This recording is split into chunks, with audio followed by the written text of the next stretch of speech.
I'll get off the stage because we've got two psychologists, so I need to give them time to speak. And the first, Dr. Evie Karana from Greece, is going to talk to us about female sexual dysfunction. We're going to negotiate about it. Negotiate. Yeah. Does it exist? Okay, well, hello. It's very nice to be here. So we're going to talk about current and ongoing debates on female sexual functioning, and specifically about the role of desire in various sexual response models. So we're going to have a small competition, and we're going to see who's going to win. Is it going to be Masters and Johnson and Kaplan who described a more traditional sexual response model, or is it going to be Rosemary Besson and her newer description of a sexual response model? But first of all, let's see what is a model. So basically, a model is a graphic representation of a phenomenon, and it has three important elements. One, it's supposed to describe the ingredients of the phenomenon. The second thing that we expect from a model is a description of the relationship between the ingredients. And the third thing is that it has to be tested, otherwise it's a conceptual framework. So let's have a look at a sexual response model. These are the ingredients. And first comes desire, then comes arousal, then comes orgasm, and then resolution. And this was tested. We had some evidence by Masters and Johnson. So basically, Masters and Johnson described a sexual response model that would actually start with an arousal phase, an excitement phase. And a few years later, Helen Kaplan introduced the concept on desire. So she said that desire, which she described it as sensations, and they were strongly connected to sexual fantasies and sexual thoughts. She said that this is what triggers the sexual response. So this was a model that was based on findings from women's sexual response in the lab. It's a linear model. It has a start and an end. The desire phase is discrete. It's a discrete stage, and it's also necessary for the rest of the stages to follow. So Kaplan talked about sexual thoughts and fantasies, and this was actually the model on which the vast majority of research that we have today was based on. But of course, in order to avoid criticism, we have to be or do nothing, and therefore there was criticism. So first of all, is sexual desire a discrete stage of the sexual response? Well, in clinical practice, it's often very difficult to distinguish between desire and arousal, but also women report that it's difficult for them to distinguish desire from arousal. And also, if you see the FSFI, which is a female sexual function inventory, the gold standard for us, the subscale of arousal correlates highly with the subscale of desire. And then, is sexual desire a necessary stage? So is it necessary for a woman to have sexual desire in order for her to respond sexually? Well, in one study, sexually healthy women that were 40 to 60 said that they are frequently unaware of spontaneous sexual thoughts. In another study, 80% of sexually active menopausal women were satisfied even though they had low spontaneous sexual desire. And in a study with a very large sample of 2,400, approximately half of them reported rare or absent spontaneous sexual desire, but the majority of them were satisfied and they had no arousal problems. So now I'd like to ask you, do we eat because we are hungry? Now, I eat for many reasons. I guess most of you do as well. I eat sometimes because I'm hungry, but also sometimes because food is in front of my face, or because I'm bored, or because I'm Greek and this is how we express our love. But something similar happens here, because sexual desire is not the most frequently reported reason for which women have sex. Actually, this very well-known study showed that there have been 235 different reasons for which women may have sex. Some of them have to do with love and intimacy or physical pleasure, but some of them have to do with non-sexual goals. So for example, I will have sex with my partner because I would like him to agree on babysitting during the weekend. Or I will have sex with my partner because I'm going to be away from home to a congress, so I want to make sure that I'm guarding him and he won't go with another woman. So another question is, does appetite come with eating? Right. Mine does. So does desire precede arousal? Well, desire sometimes precedes arousal, but sometimes follows arousal. Many women report that sexual desire is experienced after they have received sexual stimulation that is pleasant to them.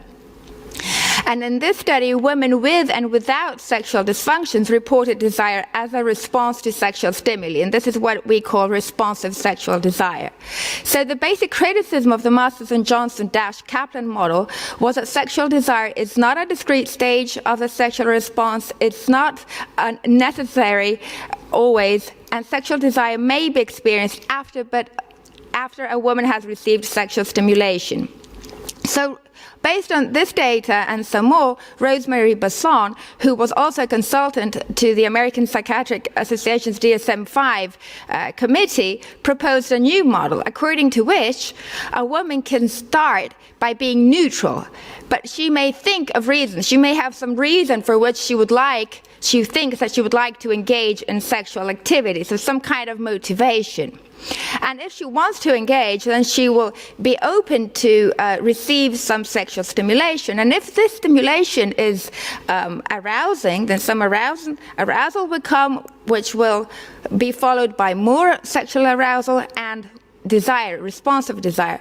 And if this is a pleasurable experience, not only physically, but also emotionally, then this pleasure, this arousing experience will be the motivation for her to engage in sexual activity next time as well. And during the cycle in different parts, spontaneous sexual desire may actually pop up in different parts. So basically, desire in women is not always automatic, and sexual desire does not have to precede arousal. It can be experienced together with arousal. So in your opinion, who is the winner? Nobody? So confused. Well, let's see what women have to say. This is the first study that actually asked women to tell us. So we see that we had equal proportions in women. No wonder we can't figure out what's going on with women. Equal proportion of women said that they endorsed the Master and Johnson model. So they start off with excitement. Some said they start off with desire, as sensations of desire, and some said that they start off neutral, but they have motivation. And what's interesting here is that women with a sexual problem had a higher probability to report endorsing the Basson model. Now, this is a study that is the newest study in this field, and we see similar results over here again. And again, the women with a sexual dysfunction had a high probability to report the newest Basson model. And actually, Anna Maria Giraldi did this study in men as well. And again, we see that no single model of sexual response could describe men's sexual responses. Of course, here we see that a smaller proportion compared to women report the Basson model.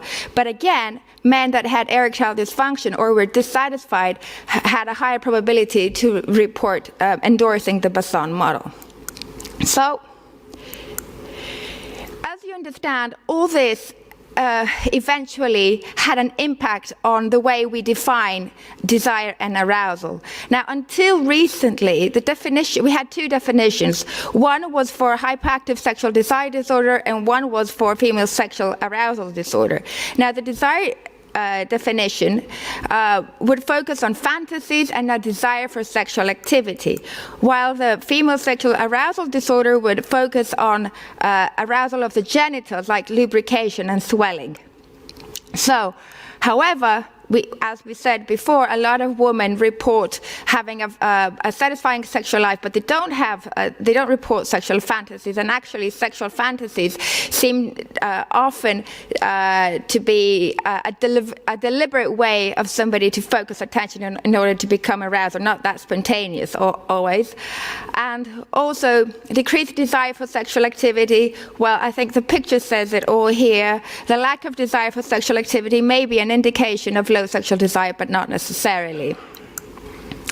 And also emphasis on arousal of genitals. Now, this has received criticism as well, because in women, subjective feelings of arousal are not always the same as genital arousal. And Marike will talk to us about that more.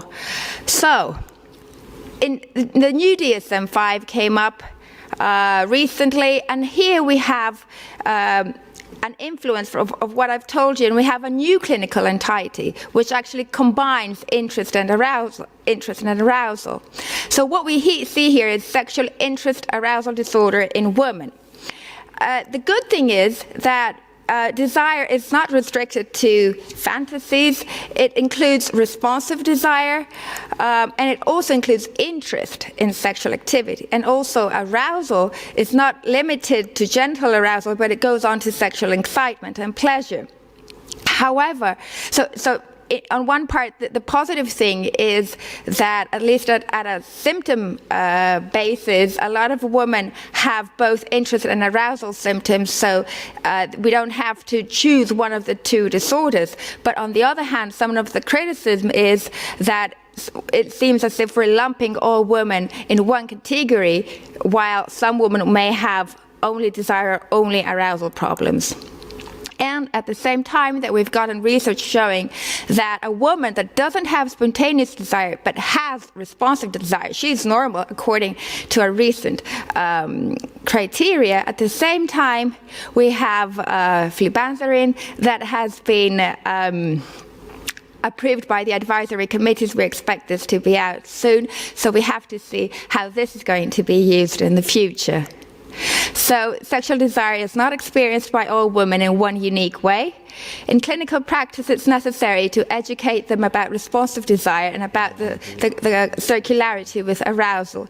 And obviously, future research and our experience will provide more evidence concerning the validation of this new clinical entity and whether the benefits are more than the costs. Thank you. Thank you, Evie.